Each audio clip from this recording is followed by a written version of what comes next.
Okay, I just wanted to record a quick video update for you. All of this is information that I'm going to cover when I talk to you in just a minute, but it's kind of a lot of information, so it's helpful to have in video format. So we do have some tenderness in the tuning pins. These are the tuning pins. We see less than an inch of them. There's another 2 inches of them driven into the rock maple pin block behind the steel plate. And that pin block is multiple laminations. Not sure if I'm on camera here. So the pin block is multiple laminations of rock maple. And they are different layers going in different directions because the wood has a better end grip on the tuning pin than it does through grip. So if you had this piece of maple and you drilled a bunch of holes and hammered in a bunch of pins, it would just crack along the grain. So the idea of having multiple layers going multiple directions means that if one or more of those layers start to age and fatigue, that there's still multiple other layers reinforcing the pin.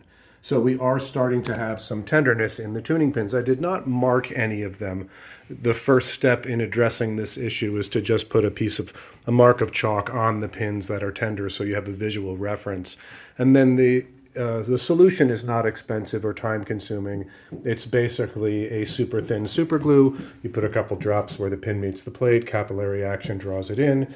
In the case of this instrument, the expensive part of that repair, which still is not a large number, you have to put the piano on its back. We would use a piano tilter so that gravity is assisting us in making sure we're delivering the glue where we want it. The glue is not strong enough to glue anything in place in the piano. It's a gap-filling measure for any of those gaps that have appeared within the laminations of the pin block. So it's a liquid shim, basically. While we're here, we're going to talk about the dynamics of the piano. The piano is basically a miniature catapult. You are shooting the hammer at the string and catching and reloading it. You want to be out of the way of the string or it has no room to ring. Your piano is shooting the catapult too early or too far from the string. So we'll look at it with my hands and then we'll look at it in the piano. So we got a good starting point and then we're getting close to the string but not close enough to the string, and we fire the catapult. For the technician, this means that I can't really knock the wire into tune because I stopped putting effort in too soon. And for the musician, it means it's harder to play soft than we would like because you can't cross this great distance with the small amount of force. So we're going to look at this in slow motion on the piano. This is the A below A440, just picking it randomly. When you see that hammer start moving backwards, that's when I've stopped having influence over it. So that's pretty far away. I mean, that's like 7 millimeters. It wants to be 2.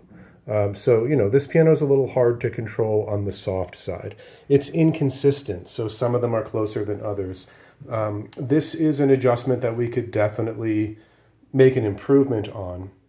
Sometimes when you correct the let off, that misadjustment is called early let off.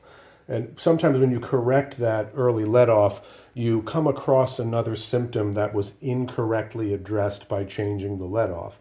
And 90% of the time, the symptom that you come across is a bobbling hammer, which sounds like gada-ga-dung instead of dung. And so sometimes you correct the let off and you have to get rid of the bobble. This repair can be a couple $100 to a few $100, but that's to get rid of correct the let off on the whole piano and get rid of any underlying symptoms that may or may not emerge. So it's a little bit of uncertainty of an estimate because you might get away with like $150 and everything's great, or you might get closer to $300 having done several tiers of adjustments to get rid of underlying audible symptoms. The nice thing about it is that it's elective. I mean, it would really be nice to have more dynamic control on the piano, but it's not unplayable as it is, so it's noteworthy. That repair should precede a tuning, because if I change the let off after a tuning, then the added force to the wire will actually change the tuning. So when I'm tuning, I move the tuning pin. The first part of the wire to move is right here, between the pin and this steel plate, and then the speaking length begins. So you could imagine if I was stretching a rubber band over my finger, there'd be a lot of stretched rubber band here and not a lot of stretched rubber band there.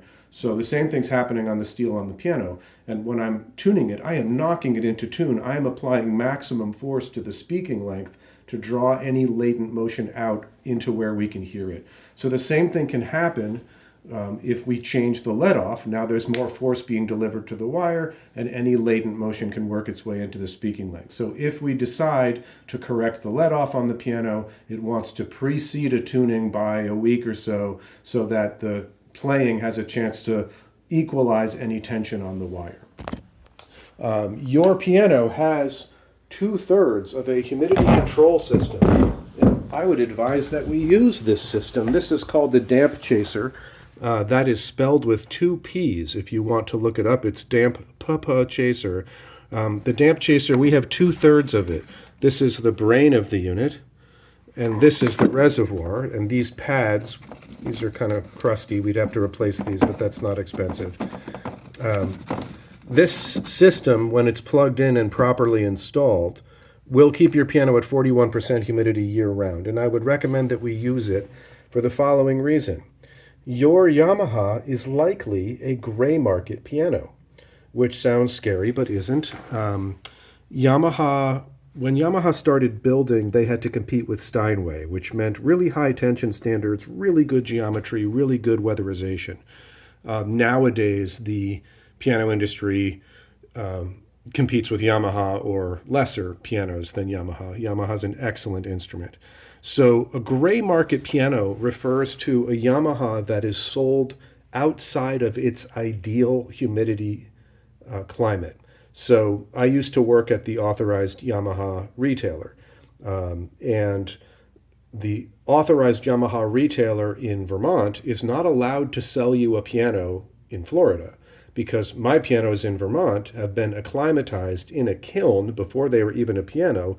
The wood was treated to withstand the temperature and humidity changes that the instrument would encounter living in New England. So this is a gray market piano. So some of the telltales are these screws in the soundboard. Oftentimes when a gray market piano is sold, they will have screws going through the soundboard to make sure that the ribs remain attached. One of the areas of the piano that can really get hurt from climate, from the humidity in the summer and the dry in the winter, is the soundboard, because it's really very thin. It's very vulnerable. So those screws tend to reinforce the ribs that are on the back of the soundboard. And we do have some fatigue on this soundboard. So those cracks, there's a couple.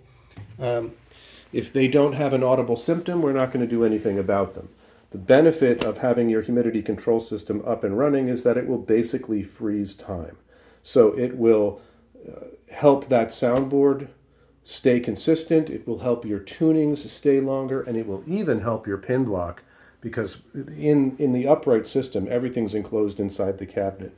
So when I said we had 2/3 of this system, we are missing, there's one bar that's supposed to span the whole instrument, which basically is the dehumidification element for the summer.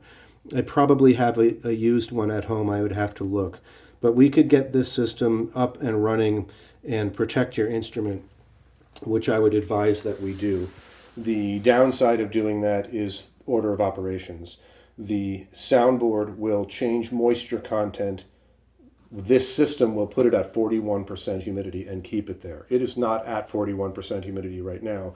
I didn't take a measurement, but it's winter outside and it's cold, so it's probably in the 20% humidity in the home. So it's going to change the way the cells of the soundboard are swollen or not, which will change the tuning. However, the tuning is also going to be changing from tension change across the soundboard based on how long it's been since this tuning. Boy, this is a lot of information. So the soundboard of every piano is a crown. On a grand, it's like an arched ceiling. On an upright, it's like a belly pushing out. And when the piano hasn't been tuned in a long time, the down-bearing exertion of the strings is insufficient, and the crown of the soundboard sits in an exaggerated posture. And then as I'm tuning it, I'm pushing down on that crown, and it gets forced back down to its design height. The tension change on your piano, because it's a Yamaha, because it's a high-tension instrument, it wasn't that significant. But it's still going to settle. The soundboard's still going to settle. In all likelihood, it'll be this kind of D5 range that takes the brunt of the change. So my advice would be that as promptly as possible, we install the rest of this humidity control system, get it plugged in, get it watered, and then give it a few weeks and come back and visit the instrument to see if the tuning needs a touch up at all. And then we put it on the back burner, see how it does. Those sticking keys, all that's been resolved. That may show up again like August when the humidity is really bad. But if you have the humidity control system installed, it should mitigate that. But I think we want to get you to once a year. I just don't know if it's going to be once a year in the winter or once a year in the summer. But piano's in pretty good shape, and Yamaha's an excellent instrument. All right, I'm going to stop this recording, and then I'll talk to you guys in person.